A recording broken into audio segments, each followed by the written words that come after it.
जो प्रकाराचा भाग आहे यालाच काय म्हणतात बाल लैंगिक अत्याचार प्रतिबंधक कायदा। या टचेस पासून हा कायदा निघालेला आहे। आता तुम्हाला काही समजत नाही कोणत्या प्रकारे टचेस केलंय, त्याच्यामुळे तुमचे गुड टचेस म्हणजे कोण काय करते, जसं गुड टचेस मध्ये येते जेव्हा आपले आई वडील आपल्याला स्पर्श करतात त्याला गुड टचेस म्हणतात, कारण ते आपला त्यांच्यावर भरोसा आहे। त्याच्यामध्ये आपले आई वडील असतात, आजी आजोबा असतात, त्याच्यानंतर ते आपलं चुंबन घेतात मुलींचं, तर मुलींचे चुंबन घेतात हे वडील घेतात, तर त्याला काय आई घेते त्याला काय म्हणते ट्रस्टेड भरोशाच असतात।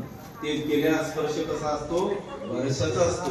परंतु इतर कोणाकडनं जर तसं कृत्य होत असेल तर ते बॅड टचेस मध्ये येतात, म्हणजे तिथं बाल लैंगिक अत्याचार प्रतिबंधक कायद्याचे नियम लागतात।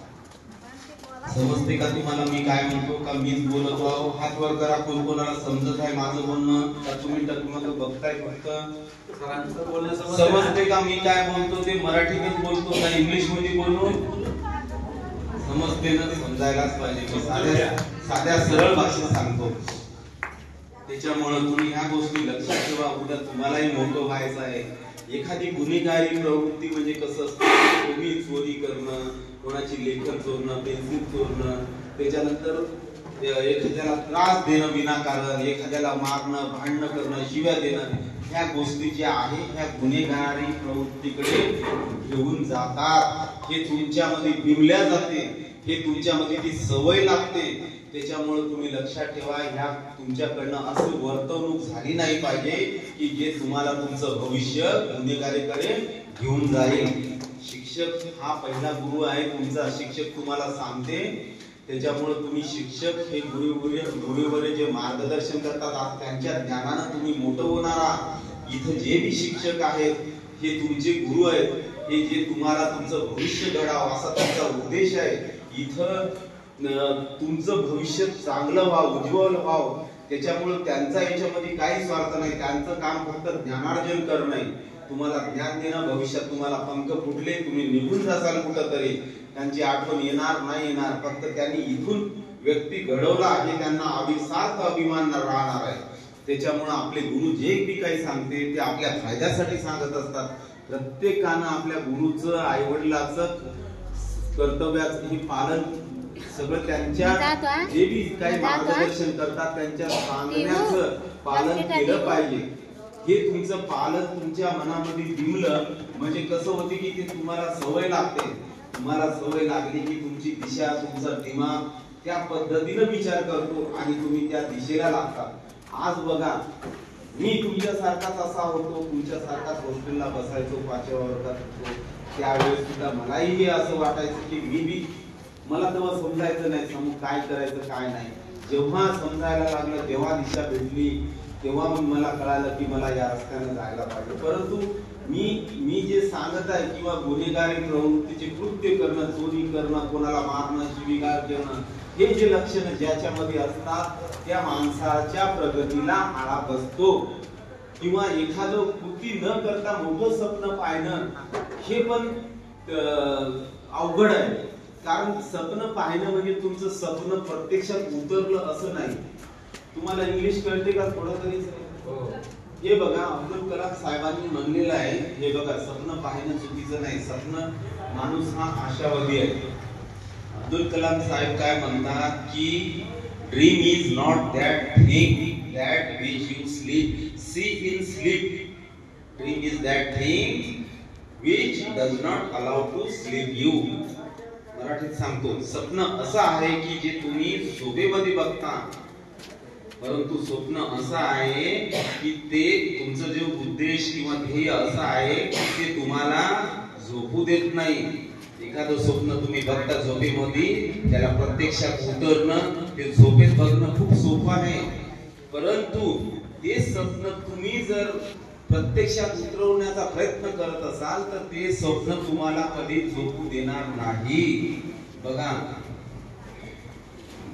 भारतामध्ये किंवा जगामध्ये कष्ट केल्याशिवाय पर्याय नाही, कारण तुकाराम महाराजांची एक उक्ती आहे, असाध्य ते साध्य करिता सायास कारण अभ्यास। अभ्यासामुळे कसे झाले भरपूर लोक ज्ञानी झालेले आहे, दिसतात स्वप्न बघून, पुस्तक डोक्याखाली ठेवून. अभ्यास येत नसते, अभ्यास करावा लागते. ही बघा, ही मेहनतीची वर्दी आहे माझी, ती कुठली पैशानं विकत घेतल्या जात नाही. याला खूप मोठं कष्ट लागते. कारण प्रत्येक यशस्वी माणसाच्या मागे खूप काही अयशस्वी वर्ष गेलेले असतात. त्याला इंग्लिश मध्ये म्हणतात, behind every successful man there is lot of unsuccessful year. एखादा माणूस डायरेक्टच कलेक्टर होत नसतो, त्याच्या मागे त्याचं खूप मोठं साधना असते, तप असते. तुमचा पहिला नंबर येण्यासाठी तुम्हाला खूप काही मेहनत घ्यावी लागते. तर मेहनत कशी घ्यायची?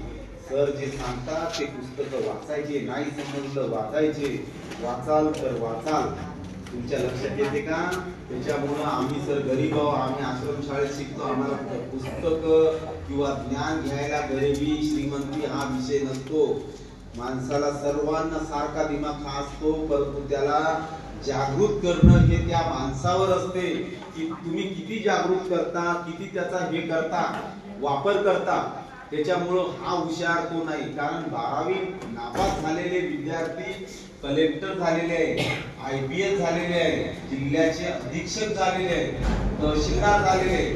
त्याच्यामुळे तुम्ही हे नका समजू की सर आम्हाला काही येत नाही, तुम्ही काय सांगा. नसते, तुम्ही सतत प्रयत्नशील राहा. प्रयत्नांती परमेश्वर. योग्य दिशेने केलेले प्रयत्न तुम्हाला कधीही यशच देणार, तुम्हाला अयशस्वी जीवनामध्ये कधीही होऊ देणार. पण या गोष्टी ज्ञानाच्या झाल्या. पण याच्यामध्ये जर पोलिसांचा भाग बघितला तर तुमचा लक्षात ठेवा, जर का आपल्याला एखाद्या माणसाच्या कृतीमुळं अनकंफर्टेबल फील होत असेल, तुम्ही लहान, तुम्हाला त्या गोष्टीची जाणीव नाही, तुम्हाला समजत नाही. आपल्या आई वडिलांना आपण देतो, विश्वास करतो, त्यांना ह्या गोष्टी सांगितल्याच पाहिजे.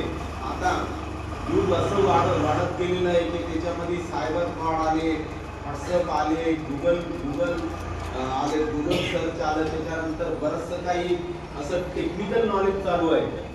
आता वंश परंपरागत जी होती आपली पद्धती अभ्यास करण्याची, पुस्तकात पाठ करायचं, लिहायचं, आता तसं नाही राहिलं. आता तुम्हाला चौकस बुद्धीने पूर्ण संगणकीय ज्ञान असलेला नॉलेजचा भाग पाहिजे पूर्ण माहीत, तरच तुम्ही कसं आहे या विज्ञानाच्या युगामध्ये तुमचं अस्तित्व टिकून राहील.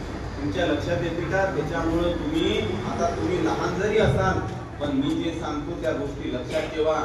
गरिबी म्हणजे तुम्ही मोठे साहेब होणार नाही असं नाही. गरिबीतलाच विद्यार्थी हा सतत प्रयत्नशील राहून मोठा अधिकारी झालेला आहे. तुम्ही जर आता याच्यात मी गेल्याच्या नंतर उदाहरण काढले तर तुम्हाला श्रीमंत माणूस कोणी मोठा अधिकारी झालेला दिसणार नाही. तुम्हाला गरिबीतून शेतकऱ्याचा मुलगा, आदिवासीचा मुलगा, धनगराचा मुलगा हेच लोक तुम्हाला मोठे कलेक्टर झालेले दिसणार. कारण त्याला कसं आहे, साधना लागते, तप लागते, सातत्य लागते. या सातत्यामधूनच तुमचं कसं होते, यश प्राप्ती होते. रात्रभर अभ्यास केला, उद्या परीक्षेत गेलो, पास होत नसते. त्याला तुमची 10 तासाच्या जागी 2-2 तासच अभ्यास करा. त्या 2-2 तासाच्या अभ्यासातूनच तुम्हाला परीक्षेच्या दिवशी पूर्ण ते यश संपादन केलं जाते तुमच्याकडनं. मी सांगतो ते कळते सर्वांना का नाही कळत आहे का? डोक्यावरून चाललं सर्वांच्या? समजून घ्या. ह्या नाही 100% समजले नाही तरी पण मी एक अधिकारी आला, त्याला पिस्टल होती, काठी होती, त्याने कलेक्टरच्या याच्या त्याच्या गोष्टी काढल्या, एवढं तरी लक्षात ठेवा. संगणकीय युग आहे, त्यानं बॅड टचेस, गुड टचेस काय ते सांगितलं, तेवढं लक्षात ठेवा. एखादी गुन्हेगारी प्रवृत्ती करायची कशी नाही, कशी करायची, त्याला आळा कसा घालायचा, ह्या गोष्टी तुमच्या लक्षात, एवढं लक्षात ठेवा. तुमचं दिमाग जरी कॅप्चर करत नसेल मोठमोठ्या गोष्टी, तरी पण तुम्ही ह्या गोष्टी मी जेवढ्या तुमच्या लक्षात राहील तेवढ्या लक्षात ठेवा. पण हे तुमच्या भविष्याच्या दृष्टिकोनातून फायदेशीरच राहील. तुम्ही घरी गेल्यावर सायंकाळी झोपताना आकलन करा. या विद्यार्थ्यांनी, या सरांनी काय सांगितलं होतं. पहिला तर प्रश्न हेच केला होता की आमच्यासारखाच हा सर होता, आज आमच्या समोर हाती घालून उभा राहिला आणि आम्हाला लेक्चर दिलंय. तुमच्या लक्षात आलं का? तुम्हाला हे लेक्चर खूप मौल्यवान आणि मार्गदर्शक आहे. ज्यांना समजते त्यांनी घ्या. तुमचं भविष्य तुम्हाला घडवायचं, तुम्ही घडवा. हे बघा, प्रत्येक गोष्ट आई वडिलांकडनं तुमची पूर्तता होईल असं नसते. आई वडिलांच्या भरोशावर पण बसायचं नाही. आपण पहिले प्रयत्नातून आपलं दाखवायचं. आपण लहान आहोत, आपल्याला समजत नाही, परंतु आपण सतत प्रयत्नशील राहायचं. त्या प्रयत्नातून ईश्वरही आपल्यावर लक्ष ठेवत असतो आणि ईश्वर आपल्याला नियतीनुसार साथ देतो. लक्षात आलं का? कोणाचं वाईट करून कोणाचं भलं होत नसते. तिथे ईश्वर राहते. म्हणजे खुदा की लाठी आवाज नाही देती. त्याच्यामुळं ईश्वरावर तुमचा विश्वास असो अगर नसो, पण एक अदृश्य शक्ती जी आहे ती सर्व ब्रह्मांड कंट्रोल करते. ओके, त्याच्यामुळे त्या अदृश्य शक्तीला स्मरण करून किंवा तुम्ही ज्यावेळी देवाची पूजा अर्चना साधना करता तिला स्मरण करून सर्व गोष्टी तुम्ही कधीच न्या. तसे प्रयत्नशील राहा. तुम्हाला ह्या गोष्टी समजावा. आता तुमच्या इथं शिवनेर मध्ये महागणपतीचं मोठं मंदिर आहे.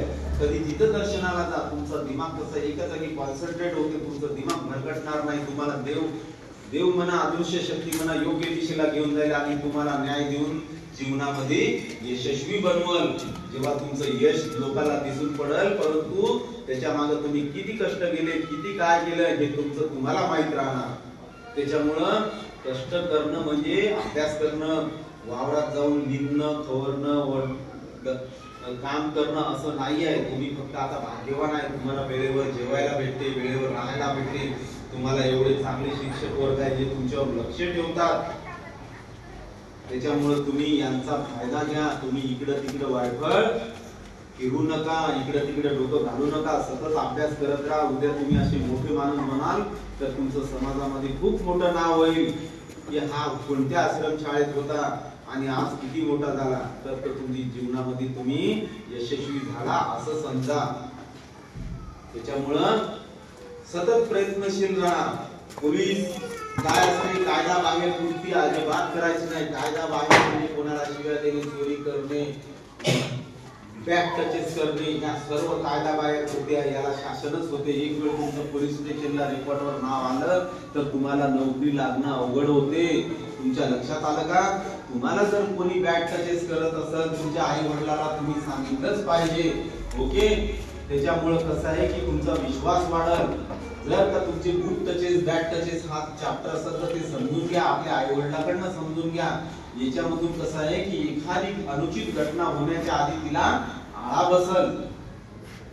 समजलं का मुलींनो? समजायला पाहिजे ह्या गोष्टी. उद्या तुम्ही चांगलं मोठं बना, मोठं व्हा.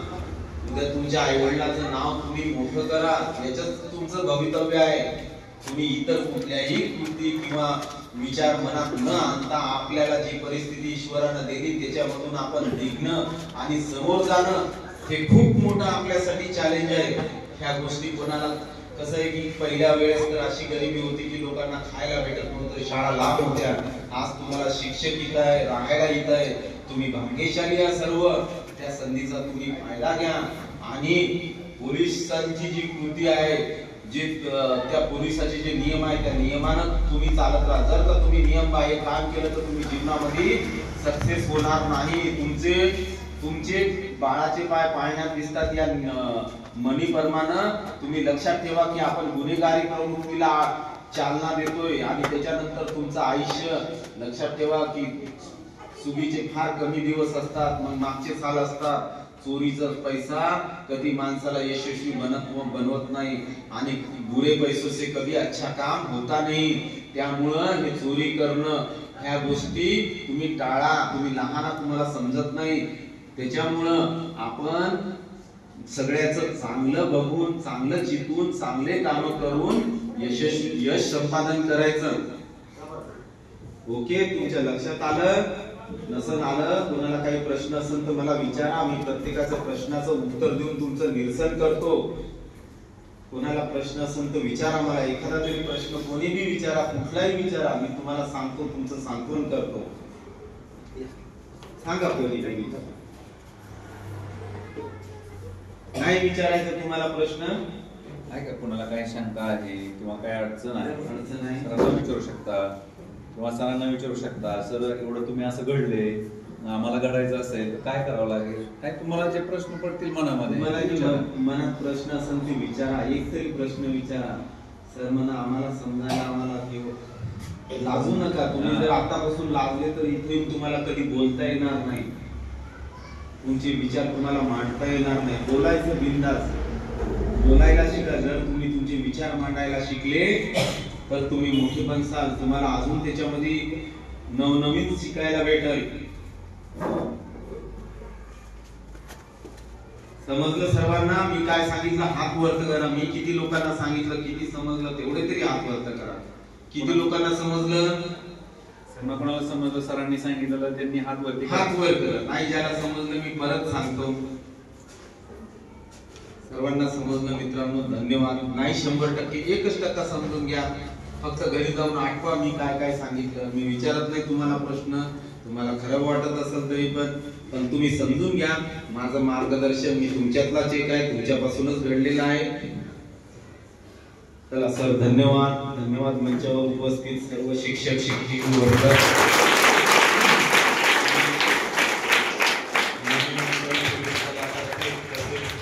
माननीय पोलीस उपायुक्त साहेब, माननीय साहेब पोलीस आयुक्त साहेब, तसेच आमचे उरण पोलीस स्टेशनचे वरिष्ठ पोलीस निरीक्षक मुलानी सर यांच्या मार्गदर्शनाखाली, मला त्यांच्या मार्गदर्शनाखाली इथं बोलण्याची संधी भेटली. मी त्यांचा आभारी आहे. एवढ्या चांगल्या विद्यार्थ्यांसमोर मला माझं मन मोकळं करता आलं. त्यांना आज मला त्यांच्यापैकीच मी एक हवाशी जाणीव झालेली आहे. पण तरी पण कोणाला काही भविष्यात अडचण आली तरी तुम्ही मला माझे सहकारी त्यांना कधी सांगू शकता. पण माझ्या बोलण्यावर तुम्ही सायंकाळी जरा तरी विचार करा अशी मी सर्वांना विनंती करतो. आणि तुमचं उज्ज्वल भविष्य घडो ही ईश्वरचरणी प्रार्थना करतो. एवढे बोलून मी माझं मार्गदर्शन पर लेक्चर संपवतो. जय हिंद.